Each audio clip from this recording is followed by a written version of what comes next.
Hi everyone, welcome back to the London Premier League show. Today our special guest is Arij. How are you doing?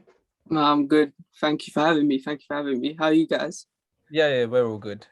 We're Very all good. good. Right. So firstly, to the viewers, I know we haven't been here for a couple of weeks. It's just we've all had busy schedules and we've just been finding it tough to find a day where we're all free, but we're back now. So moving on with the show, we've had FA Cup action last weekend, and I don't think we can start anywhere else. The big story of the weekend, Manchester United, Southampton. Um, yeah, disappointing result. 100% disappointing. There's no two ways about it. There's no reason why we shouldn't have won that game. Yeah, we had the chances, but it was just poor. We didn't take our chances. The Bruno sitter, Ronaldo penalty. That game should have never gone to pens. I think once it was sudden death, I wasn't confident, and it proved right because we ended up getting knocked out. I think the most thing I'm gutted about is the fact that other big teams also went out during that round or previous round. Leicester, current holders are out, Arsenal are Mm. out. We had a good run. That's two big teams that could have been in our way, that could have made our life easier. But unfortunately, now there's three big teams now out. So Chelsea have it, Man City, Liverpool have it easier on in the cup. So disrespect James. I'm gonna say, I think the current top four are still in the FA Cup, aren't they? Yeah, they are. Aren't they? Yeah. Yeah, well, Origi, Liverpool, comfortable against Cardiff. 3-0. It's good to see Harvey Elliott score. What a goal. Yeah. Banger. Yeah, took it Banger. well. Luis Diaz, first 10 minutes, 15 minutes that he's had from the Liverpool shirt, assist. His little skills around the box is just, he's looking bright. He's looking bright. I just like the way Liverpool are kind of transitioning into a new squad because they know Mane, Firmino, Salah, this whole contract thing. They're trying to make a new squad now, and it's a nice transition. Harvey Elliott, Luis Diaz, Jota, just need a right winger really. That's it. I think you got to credit Klopp for that. He's done that a Yeah, lot. 100%. He doesn't wait. He doesn't wait until like the end of players and then try and rebuild. He's always rebuilding. Like he'll have a team for about 2 seasons, and then he's always on that mindset of then spending another 2 seasons rebuilding. He's had this team for 4 years, three. This whole team probably 3, but Salah, so he would have Mane, done, 5 years. 2 years with them, and then start that building. It's a good sort of system, really. Yes, I like the way that we're moving forward because a lot of teams they'll have their great era and then just like they don't have a transition to the next one. We're just trying to keep and continue building. Obviously, we're just unlucky. We should have more titles, but Man City is just too dominant right now. So, but yeah, looking good. Quick word on Harvey Elliott. I know he started the season off very well. Like I remember he played against us at Anfield and gave us problems. And obviously his leg got injured, I think, against Leeds, broke his leg, I think, away. And just happy to see him score, really. Like, I was happy for him. Yeah. But right, anyway, the touch finish, everything was amazing. Yeah, it was brilliant. Chelsea Plymouth, like we tried our best to join United in the Hall of Fame, which we were trying our best. We got outplayed first 30 minutes against Plymouth. Like if you didn't know they were in League One, you were just watching it. Like they look like a Premier League team. We were making them look great. I couldn't believe it. They scored an early goal, set piece in the 8th minute, I think. Lukaku's meant to be, he's meant to be physical, just bounced out the way and they score a header. And then everyone probably think, oh, okay, we're going to wake up now. Still took us another 20, 30 minutes before we even got in the game. Aspie scored in the 41st minute. That was crucial going into halftime at 1-1. Because if you go into halftime 1-0 down, like these lower league teams, that they can just defend that 1-0 lead. They mean a lot to them. And it got to a time where I was actually getting to the 35th minute, and I think I even told Rizanford, like, we don't look like scoring here. So that Aspie goal kind of was crucial. And then you think probably we're gonna come in the second half and like we're gonna like start dominating the game. That didn't happen. We go into extra time. Alonso gets the goal, and then that's when I thought, okay, finally, like we can just maybe just pass the ball around the back or like just see the game out. But no, Malang Sarr, Malang Sarr, he gives the ball away in the 116th minute, too casual on the ball, gives away a penalty, and I'm just like, no, this is going pens out. If they scored this, I know Plymouth are gonna win. But Kepa, like Kepa, like the last year, like he's been almost flawless for us. Like the last year, basically, under Tuchel, basically. I'm just glad we avoided penalties. Basically, it wasn't even celebration at the end. I think I messaged James. I messaged Rosanford. It's just all relief, like just through to the next round. But that performance, like one of the worst of the season from us. James, your game, or if anyone wants to add anything to the Chelsea game, James, you can move on to yours. No. When we go to our game, we were quite comfortable. I thought we did so well. It was really comfortable. Never in doubt. You're having a laugh, and you got to give hat off to Kidderminster Harriers, the lowest ranked team left in that competition. And I don't know if you watched it, but it was good that they got to play it at their place. It was a real leveler. The pitch looked good, but it wasn't good. The atmosphere, the fans were right on top of the pitch. It was brilliant. West Ham didn't play their strongest team, but we needed them to come off the bench to save us, really.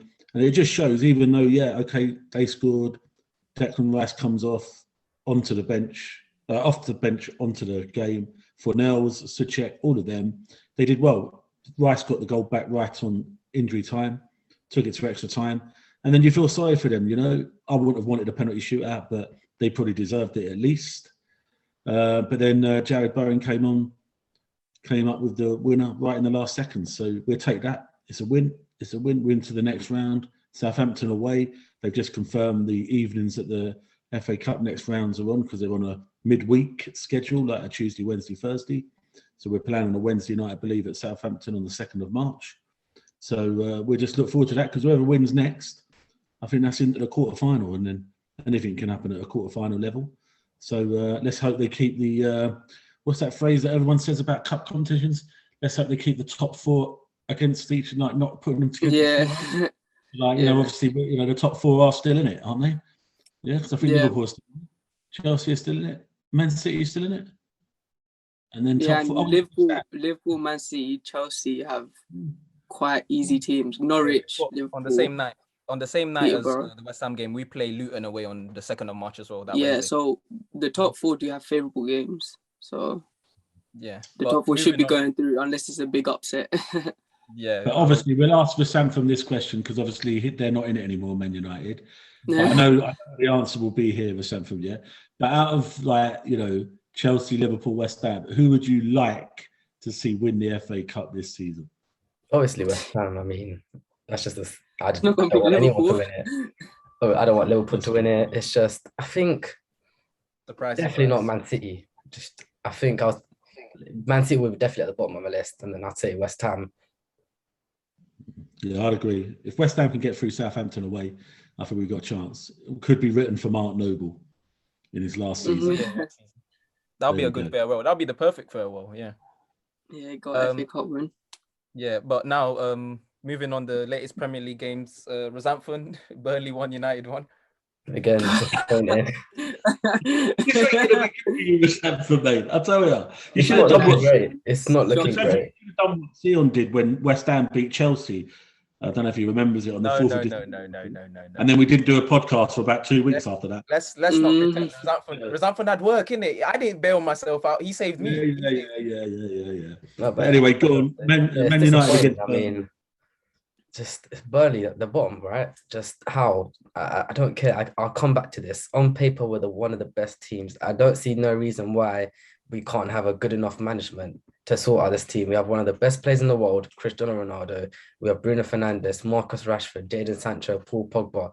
There's no reason. I don't know if there's a dressing room problem or if there's just something going on the board. Something needs to get straightened out because I used to blame the players, or I used to blame Ole that, maybe Ole wasn't big enough, maybe just don't know how to handle the players.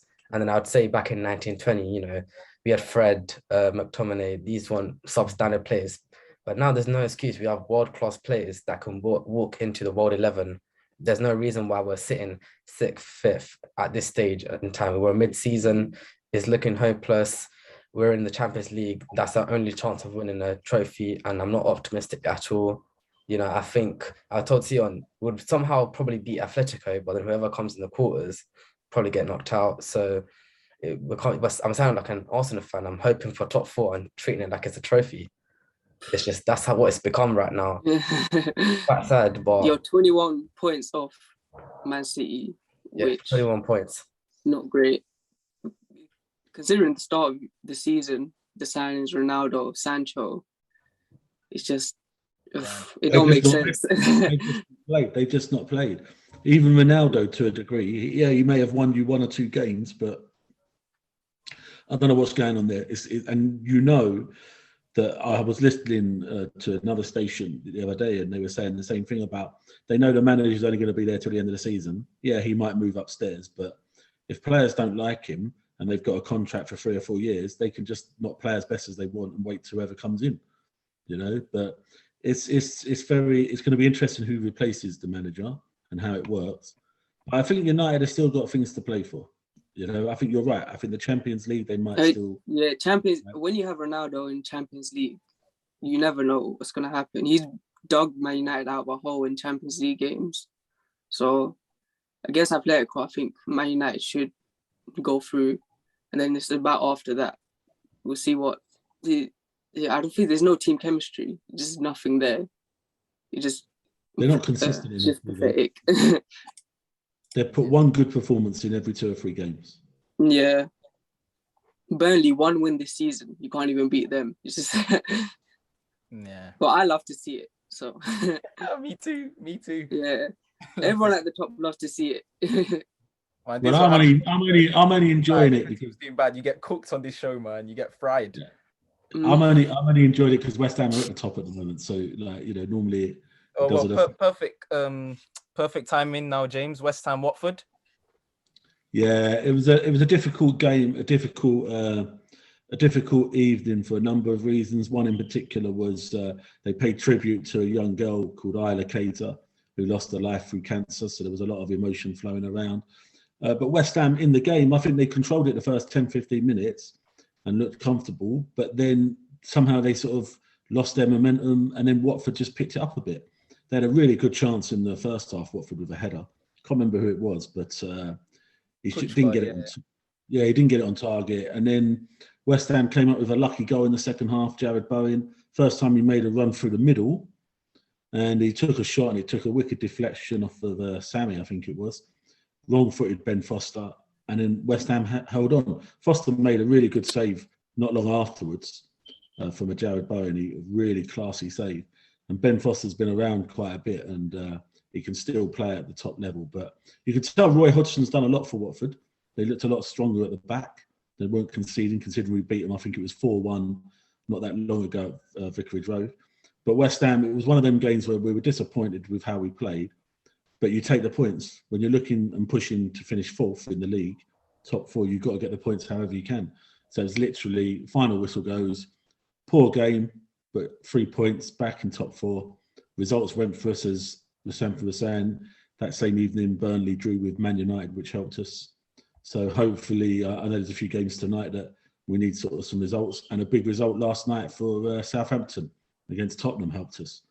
So them getting 3-2. Yeah, so I think everyone was happy with that result. But other than that, yeah, we push on. We've got a big game coming up on Sunday with the most inconsistent team, I think, in the league. We're playing on Sunday in Leicester. You just don't know who's going to turn up when they turn. They can put in a good performance and then put in an absolute poor performance. And it's just, you just never know. You just never know. But we're happy with that win during the week. And a quick word on Jared Bowen. Do you think if he continues his form up for the rest of the season, do you think he has an outside chance of an England call-up? The thing is, he's not. I think he deserves a call-up, but I'd rather, like, if he gets a call-up, I'd rather get a call-up when he goes and plays. You know, we've had it in the past where Cresswell's got a call-up but don't play. Antonio gets a call-up but don't play. Do you know what I mean? They get call-ups, they go into the training camp, but they don't play. And I just think, he's on good form. He's on good form, and he deserves a call-up. But is he in good form enough to start in a game or at least come off the bench? You know, there's a lot of competition. Southgate he says he picks on form. He likes to pick on the players that are doing well. But he also, in them sort of positions, he has key players that he'll always play. And I like the player, but I like the player very much, Sterling. And he was proved right. You know, everyone was questioning him in the Euro Championships. But he came full, as he always does for England. But, you know, he's hardly playing for Man City at the moment. You know, but, I think Bowen deserves a call-up. All right. So this is strange because I know this is the Premier League part of the show, like Chelsea, but we haven't played in the Premier League since Spurs 3 weeks ago. We've got the Club World Cup final on Saturday. Just quick word on it. We need to win this. Like we need to win this trophy. Like I want to become world champions. I know traditionally. I thought we were called the London Premier League. They always say, listen, this is my time now. You've had your Premier League bit. We haven't played the Premier League games, and we don't have one this weekend. We don't play in the Premier League till the 19th. So. Yeah, because you're playing in all these cup tournaments, and they're so good to win a cup. And go on. Damn right, exactly. I want to become world champions. They always say like the South American teams, they're the ones that take this seriously, but the European teams, they don't really. But I saw Liverpool, I saw what it meant to them. 2019, they won it. Obviously United, long time ago, 2008. I saw them win it, so I just hope we win that. That's the one trophy we haven't won. So I want the gold badge on my shirt basically. But that's it on that. Liverpool, Origin, Premier League. You guys haven't played either. Liverpool, Leicester tonight. Yeah, the team news came out. Diaz is starting, so I'm hopeful. So Jones, Thiago, we've got a lot of players that's just come back from injury. Salah and Mane ain't playing. They're not back, are they? Salah's back. I saw Salah's back. Salah's back. Salah's on the bench. Mane won't be playing. Okay. Yeah, I saw Salah Salah came as soon as he came back from AFCON. He was, I'm coming back straight back to training, which is, I don't know, he should have taken a day or two off, but he's dedicated right now. So, and he's probably got more fire in his belly after losing the final. Yeah, after losing as well. Especially like if you lose to your teammate, it's just like I want to get one up on them. Where's the game? A bundle of goals now. Is it Anfield or is it Leicester? Anfield. Anfield, yeah. Yeah. So I'm just happy to see Diaz play. I just want to see him. I just want to see Diaz just play. So yeah. All right. So now, what's your prediction for tonight? Oh yeah, we're doing the predictions later on. What for even for tonight's game? Yeah. But then obviously, I will just say we'll just say that obviously this is recorded on Thursday night. It's not going to be out before the game, so we'll just. You're in charge. You're in charge of this. And Chelsea Cup show. Yeah, go on.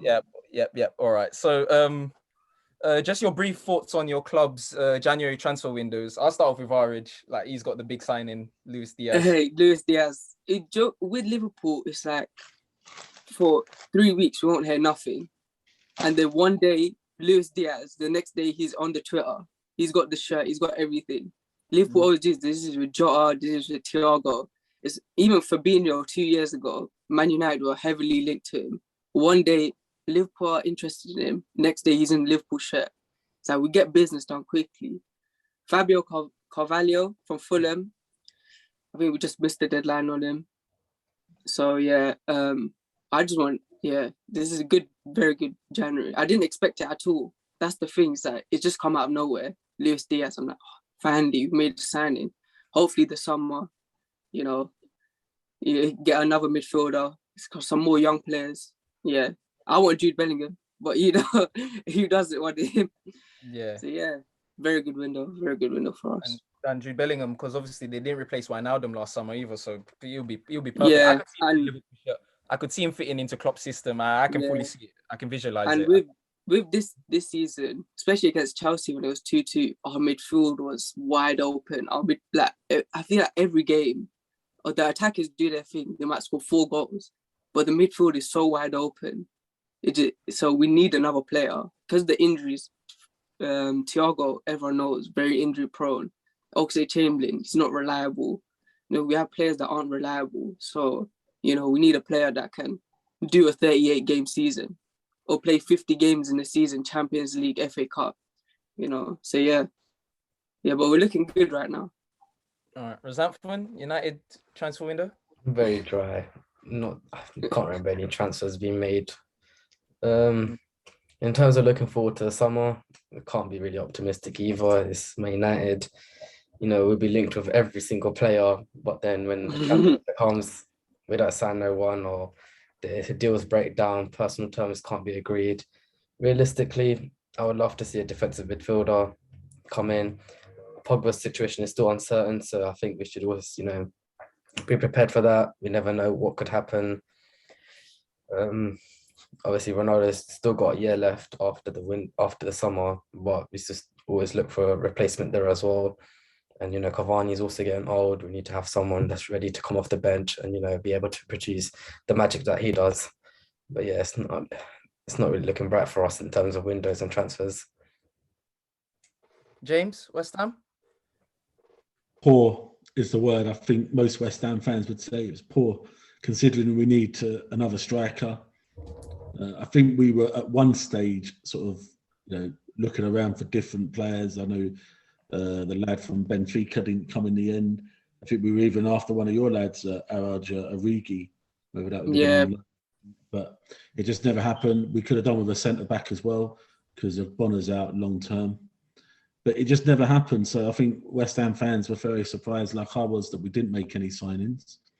I think it just highlights the fact that if we're talking about the summer, I think where West Ham finish at the end of the season and whether they can do a good cup run in the FA Cup and then the Europa League still about will depend on our season will be defined by a young player called Declan Rice, I believe, in the summer. So if we can hold on to him, we can build around him. We put a couple of bids in, which I was surprised at, which I'll just quickly talk about, which may come in the summer. And that was the two Leeds United players. There was talk of Phillips and Rafinha. There was a sort of last minute sort of, did they put a bid in West Ham? Did they not?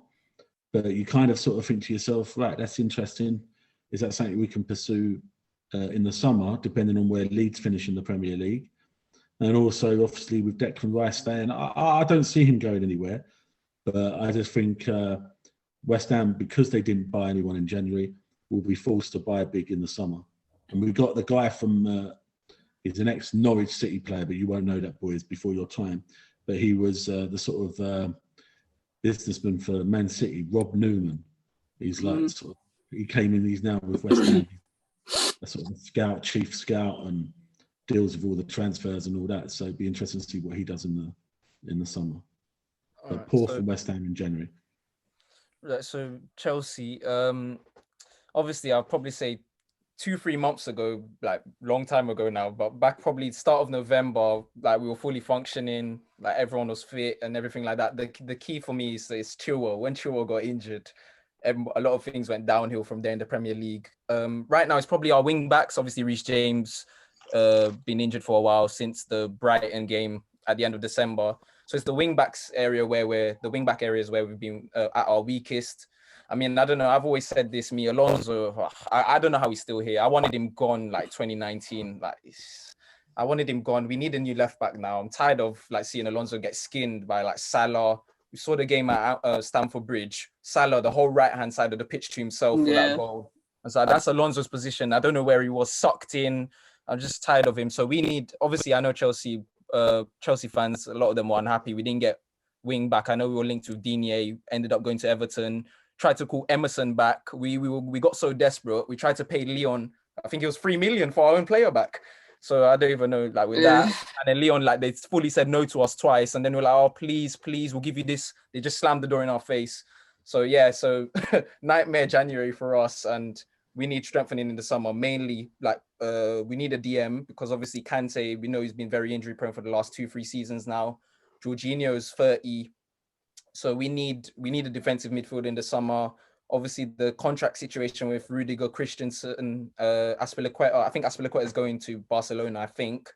I know Christensen's probably linked with a move away as well. And Rudiger, I think, is going to stay. I think he's the most likely one to stay. I think Chelsea are going to pay him what he wants.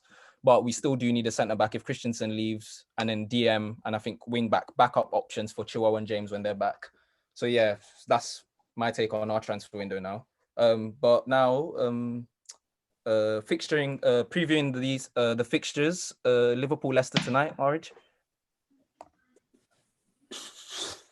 Well, I'm thinking 3-0 Liverpool. I just don't. 3-0. I think Leicester are just they're not good. Yeah. No, I think today is going to show. I think today's going to be one of the first steps that they're still going to be looking at. Oh, Brendan Rodgers might have to go. I don't know. It depends on how they play today, but if we smash them, I think Brendan Rodgers is on his way out. I don't think he'll get sacked tonight or maybe even next week, but it might be the start of dominoes for Leicester. I think it's interesting you said that about Brendan Rodgers. I was talking to someone on Tuesday night at West Ham, and they were saying that he'll always give, whatever club he goes to, he'll always give you a big rise and a big sort of like brilliant football and you'll get to the top or whatever. There's always going to be a low. Yeah. And if you look at what he did at Liverpool, and okay, maybe not so much at Celtic, but he did a little bit at Celtic towards the end. He's now beginning to do that low now for Leicester. But he'll always pick up. It's every season we say, so who's going to be in the top 4? Who's going to be in top 4? About like 3/4 of the way to season, Leicester are definitely going to get top 4. Then you look at as soon as the season finishes, they're 5th or 6th. He's a bottler. I can't lie, he's a bottler. They've done that. Yeah, right, so just briefly. So obviously briefly because of time, James will just run through your Liverpool predictions and just your scorelines. I'll start with James. Liverpool win 3-0. Yeah, 3-0 for me as well. Was that fun? I don't think it's going to be as comfortable, but I'm going to go for a 2-1 win. 2-1 win. All right. Wolves Arsenal will just do scorelines because obviously there's no Arsenal fans here. I'll start with this. Wolves Arsenal. I'm gonna go Wolves 2-1. I fancy Wolves at home. Yeah, that's what I'm going for. I know Arsenal. These are the games they usually struggle with. They haven't played Wolves this season because I think the last one it got cancelled. Probably COVID or something. So they're playing Wolves twice in their next 3 league games. So Wolves are at home this one. So I'll go for Wolves 2-1. James. I need a draw, so I'll go 0-0 or 1-1.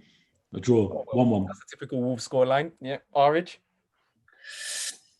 Wolves 2-1.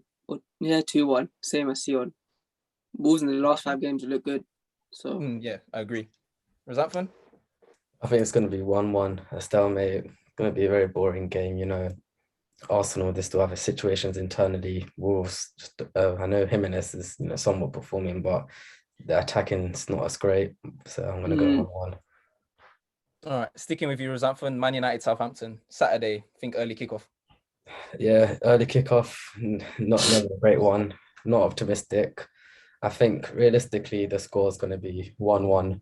I just don't see how Ragnarok's going to turn it around. He has to produce some sort of miracle, some change of tactics. I'm not sure if it's him or if it's just the players refusing to just play their best, but something needs to get straightened out because it's just not acceptable. We didn't even show any sort of fight in the Burnley game. You'd think it would come out, smash them 3-0 to make up for the Middlesbrough. Nope. No sign of heart, no sign of passion. It's just not there. We're lacking that and it's not helping. Orange, Man United, Southampton. I want to see Man United lose. Are they going to win? No, yeah, it's going to be 2-1 Southampton. Just because I want to see Man United lose, and I know they're going to lose. They're crap. They're just crap. Southampton not great, but I don't think Man United are going to put up much of a fight. I think if they concede first, they won't put up much of a fight. James, is it at Old Trafford? Yeah. Yes. Mm-hmm. Now I would have gone Man United win up until yesterday, but seeing Southampton go to Tottenham and do what they did, and I thoughts in it, but something's niggling in me that I think Man United might win because I think that's how they get away with things. They win 1 game in every 2 or 3, and I think they're due a win. Yeah. And I think that saves their manager. It sort of brings it back like, oh, we're good. We're going to get top 4. We're going to do this. So I'd like to see them. I don't want to see them win, but I want to see them win. And then every Man United fan start jumping on again. Oh, we're getting top 4.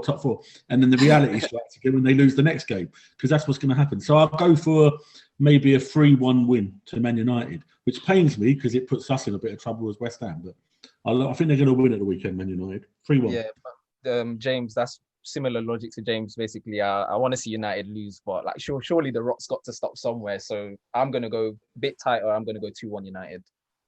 James, back to you. Leicester, West Ham. We've done well against them at their place recently. We've done well with them at home this season. So 4:30 kickoff, I think, on the Sunday, yeah, which I never like. I'll take a draw, but I think I'm going to go for a win because I think, there's a lot been happening this week. So I think the players will want to go out there and put a performance in. They were poor on Tuesday night against Watford. But I might go for maybe a bit of an entertaining game, I think. Maybe 3-2 West Ham. 3-2 West Ham. All right, I'll go next on this. I saw Leicester play.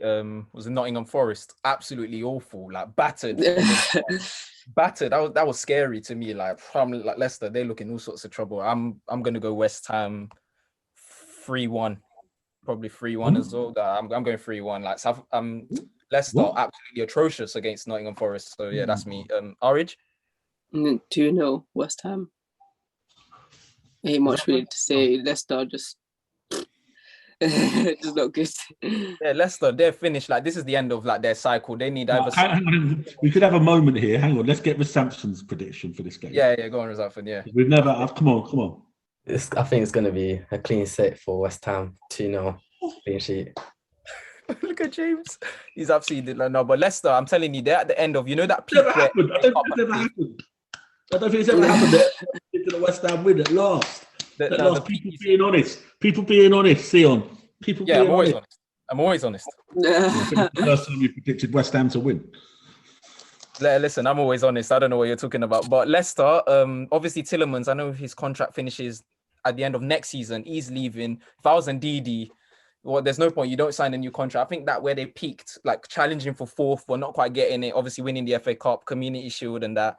I think that was their peak. That saved Rodgers last season. Yeah, and I think that's as far as Rodgers can go. I actually think that's Rodgers' ceiling at Leicester. I think it's all downhill, and then they need a new rebuild for me. But that's the end of the show. So if any of you guys got any last minute thoughts or anything to add before we wrap up? No, good to see you, Arish. Welcome. Got to get him back on. Thank you very much. Thank you very much for having me. Definitely get him back on as well. Yeah, it'd be good. Be interesting to see what happens with the predictions. Yeah. So obviously, to all the viewers, obviously, it's not going to come out before tonight's fixtures. We'll just see if any of us got the scorelines right. But it'll be out before the weekend's games. United, Southampton on Saturday, Leicester, West Ham on Sunday. So we'll just see how that goes. That's it. Anyone else? Anything else before we wrap up? No? All good. No. All right. Well, thanks everyone for watching. Like, subscribe, and share if you've enjoyed the video, and we'll see you all again soon.